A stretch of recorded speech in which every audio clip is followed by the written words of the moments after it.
नमस्कार, जय हिंद। स्वागत है आपका ओनली यूपीएससी पर। यह है आपकी पॉलिटी की क्लास। इससे पहले वाली क्लास में आपने मौलिक अधिकार को पूरा पढ़ के समाप्त कर लिया था। आर्टिकल 33-34 का हमने उसमें जिक्र किया था। इस क्लास में मुझसे आगे बात करेंगे और बात करेंगे डीपीएसपी की। डीपीएसपी, ठीक है, directive principle of state policy. राज्य के नीति निदेशक, राज्य के नीति निदेशक सिद्धांत, ठीक है। तो ये हमें समझना है, राज्य के नीति निदेशक सिद्धांत, ठीक है। तो सबसे ज़रूरी ये है कि सिर्फ हम आर्टिकल को ना रटें या आर्टिकल में क्या लिखा हुआ उसको ना रटें, क्योंकि उससे सवाल स्टेट पीसीएस में आता है या वनडे एग्जाम में आता है। यूपीएससी जो सवाल पूछती है वो थोड़ा अंडरस्टैंडिंग बेस पूछती है, तो हम थोड़ा सा डीप में जाकर के समझने की कोशिश करेंगे, ठीक है। तो पहले थोड़ा सा बैकग्राउंड को समझने की कोशिश करते हैं। जब मैं बैकग्राउंड की बात कर रहा हूँ तो इसका मतलब कि संविधान बना और उससे पहले की जो स्थितियाँ थी वो क्या थी। तो आप देख पाते हैं इतिहास के पन्नों को जो आप पलटते हैं देखते हैं नेहरू रिपोर्ट की बात होती है। किसकी? नेहरू रिपोर्ट की। नेहरू रिपोर्ट को किसने तैयार किया था? भारत के पहले प्रधानमंत्री पंडित जवाहरलाल नेहरू के पिताजी मोतीलाल नेहरू ने। किसने? मोतीलाल नेहरू ने। तो मोतीलाल नेहरू जी ने जो नेहरू रिपोर्ट तैयार किया था वो एक तरीके से एक संविधान का, एक आइन का एक स्वरूप उन्होंने दिया था, ठीक है। तो उसमें भी उन्होंने फंडामेंटल राइट की बात की थी। किसकी? फंडामेंटल राइट की बात की थी। फंडामेंटल राइट का मतलब मौलिक अधिकारों की बात की थी। उसके बाद में 1945 में तेज बहादुर सप्रू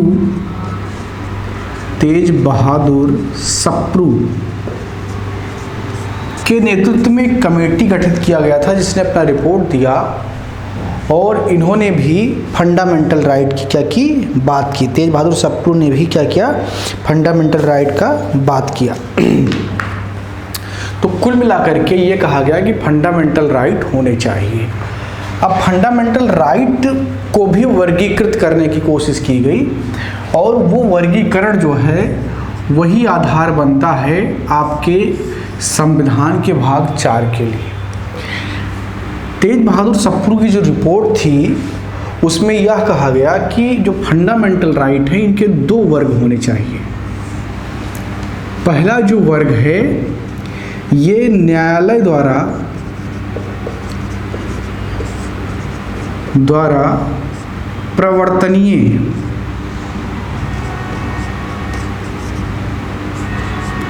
प्रवर्तनीय अधिकार होने चाहिए। न्यायालय द्वारा प्रवर्तनीय अधिकार। और दूसरा है आपका गैर प्रवर्तनीय,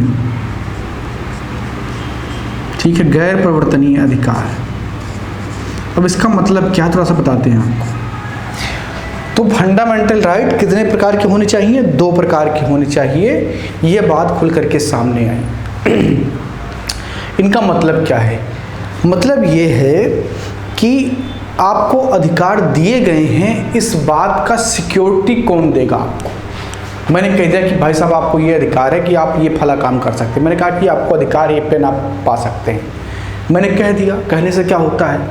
कल को जब आप ये पेन पाने के लिए आए तो मैंने कहा आपका अधिकार पेन पाने का है, ये कहाँ लिखा हुआ है?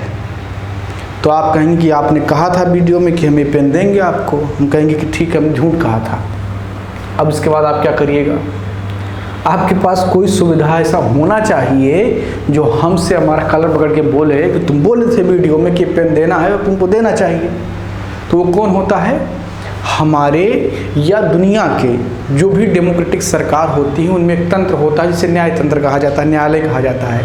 तो उसका काम यही होता है कि जब विधायिका और कार्यपालिका अपने कर्तव्यों से हटने लगे या सही काम ना करे तो न्यायपालिका का डंडा होता है जो उसके ऊपर पड़ता है कि नहीं आपको ये काम करना है और फला काम नहीं करना है।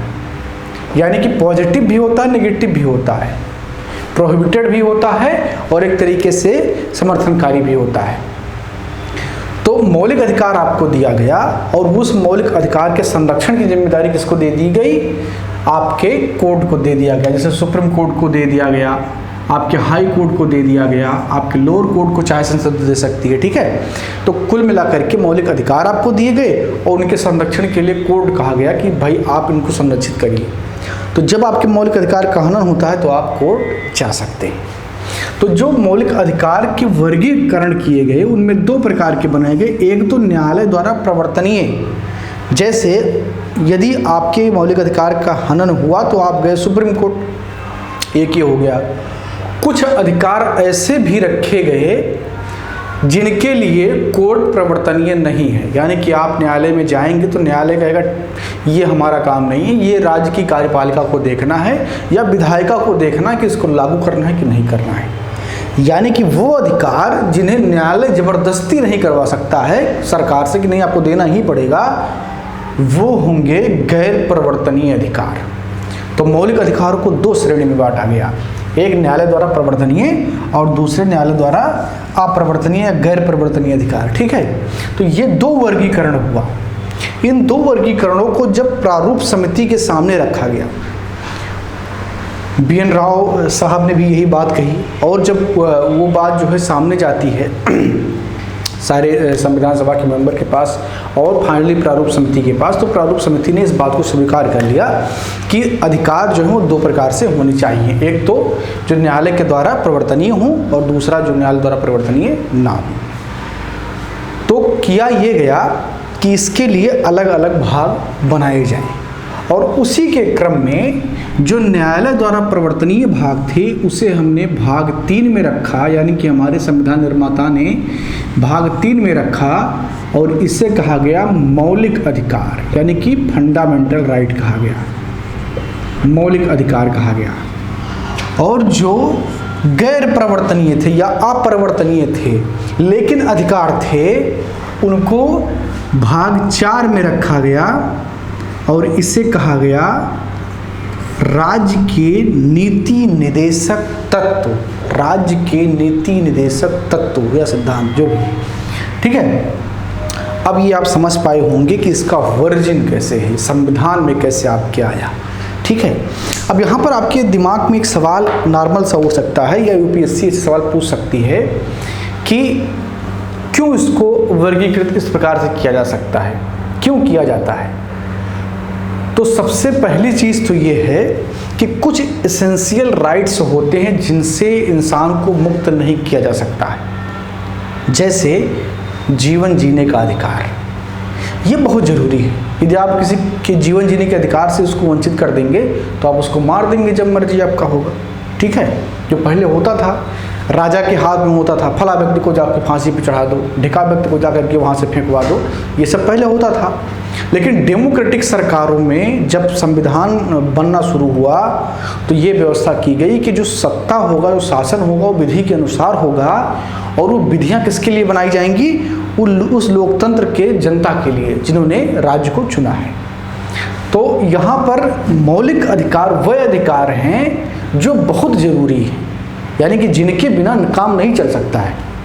किसी के जीवन जीने का अधिकार या गिरफ्तारी के विरुद्ध जो उसका अधिकार है, इसके अलावा अभिव्यक्ति का अधिकार, व्यापार करने का अधिकार और अपने पूरे देश में घूमने का अधिकार, अपनी बात को रखने का अधिकार, ये सब अधिकार बहुत ही जरूरी हैं। या समानता का अधिकार या अस्पृश्यता का अंत, यानी कि छुआछूत जैसी जो समस्या थी उसको ख़त्म करना, ये सब बहुत ही मौलिक अधिकार थे, इसीलिए इनको न्यायालय द्वारा प्रवर्तनीय वाली श्रेणी में रखा गया। अब कुछ अधिकार ऐसे थे जिनको हल्के में लिया जा सकता था, ठीक है, जिनको हल्के में लिया जा सकता था, जैसे ग्राम पंचायतों का गठन होना चाहिए, ये बात हल्के में लिया जा सकता है। लेकिन क्या इस बात को हल्के में लिया जा सकता है कि किसी गांव के एक कम्युनिटी को छूने से लोग मना कर दें, डॉक्टर उसका इलाज करने से मना कर दे, यानी कि छुआछूत अस्पृश्यता। तो आप कहेंगे कि नहीं, पहले इसको समाप्त कीजिए, ये बड़ी बुराई है, इसको संरक्षित कीजिए। ग्राम पंचायतों का गठन हम बाद में कर लेंगे, यानी कि उसको प्राथमिकता नहीं देंगे, जो मूलभूत है उसको प्राथमिकता देंगे। तो इसी आधार पर इसका वर्गीकरण किया गया, जो बहुत ज़रूरी थे। इसके अलावा जब कोई देश गुलामी की दास्ता से बाहर आता है, उसकी औपनिवेशिक शासन से बाहर आता है, उसकी उपनिवेशवाद की स्थिति समाप्त होती है, तो उसके बाद में वो बहुत लचर स्थिति में होता है। वहाँ की चाहे आर्थिक दशा हो या पॉलिटिकल मैनेजमेंट हो, वो एक क्राइसिस के दौर में होता है। ऐसे में वो बहुत सारी सुविधाएं अपनी जनता को तुरंत से देने की स्थिति में नहीं होता है। तो कोशिश की जाती है कि जितना हो सके उतना उनको ज़रूरी अधिकार दिए जाएं, लेकिन बाकी अधिकारों को जो है धीरे धीरे करके सरकार उन्हें प्रोवाइड करे। आप भी देखते होंगे घर के जो बहुत ज़रूरी खर्चे हैं उनको आप जल्दी से निपटाते हैं, लेकिन जो खर्चे भाई नॉर्मल है वो धीरे धीरे चलते रहेंगे। तो जो आपके DPSP हैं वो उसी नॉर्मल अधिकार के जैसे जिनकी ज़रूरत है, आप उनको वंचित नहीं कर सकते, लेकिन उन्हें आप डिले ज़रूर कर सकते हैं। तो उनको रखा गया भाग 4 में, कहा गया DPSP। आपके भारतीय संविधान के भाग 4 में 17 नीति निर्देशक तत्व आपको प्रदान किए गए हैं, ठीक है। मौलिक अधिकार कितने हैं? 6 हैं। नीति निर्देशक तत्व कितने हैं? 17 हैं। ये आर्टिकल 38 से लेकर के 51 तक आपको मिलते हैं, ठीक है। इसमें कई संविधान संशोधन के द्वारा भी जोड़े गए, जैसे कि आपका 43 का का, 39 का का, ये सब संविधान के संशोधन के द्वारा जोड़े गए हैं, और अनुच्छेद 48 का, ये सब बाद में जोड़े गए हैं, ठीक है। तो कुल मिलाकर के आपको यही समझना है, और ये उसका पृष्ठभूमि है, ठीक है। अगला जो क्लास हमारा होगा उसमें सबसे पहले हम अंतर को स्पष्ट करेंगे कि मौलिक अधिकार और DPSP में जो मुख्य अंतर हैं उनका हम लिस्ट बनाएंगे, क्योंकि उनसे खूब सारे सवाल आते हैं। इसके अलावा यह समझने की कोशिश करेंगे कि जो अधिकार दिए गए हैं एक नीति निर्देशक के तहत, नीति निर्देशक का मतलब होता है कि जो कार्यकारी व्यवस्था है उसको एक डायरेक्टिव दिया गया है, यानी कि एक कह सकते हैं जैसे आप दर्शन की किताब पढ़ते हैं या आप धार्मिक पुस्तक पढ़ते हैं, तो उसमें आपको एक नीति बताई जाती है कि ये अच्छा मार्ग है, इस पर आपको चलना चाहिए। अधिकारी आपके लिए नहीं होता है। तो इस प्रकार ही उसमें जो तत्व रखे गए हैं उनका वर्गीकरण करेंगे कि वो कितने वर्ग में उनको रखा जा सकता है, ताकि आसानी से उसे पढ़ा जा सके, समझा जा सके, याद रखा जा सके, ठीक है। और एक एक करके उनका वर्गीकरण भी हम जो है पढ़ना प्रारंभ करेंगे और उसकी व्याख्या भी करेंगे, ठीक है। तो अगली क्लास में हम पहले तो उसका अंतर स्पष्ट करेंगे मौलिक अधिकार से, और उसके बाद में फिर उसी क्रम में जैसे हम मौलिक अधिकार आपको पढ़ाए हैं उसी क्रम में अनुच्छेद बाई अनुच्छेद एक एक चीज़ को समझते हुए चलेंगे, ठीक है। तो इस क्लास में इतना ही। क्लास को लाइक करेंगे, शेयर करेंगे। मिलते हैं अगली क्लास में। बहुत बहुत धन्यवाद।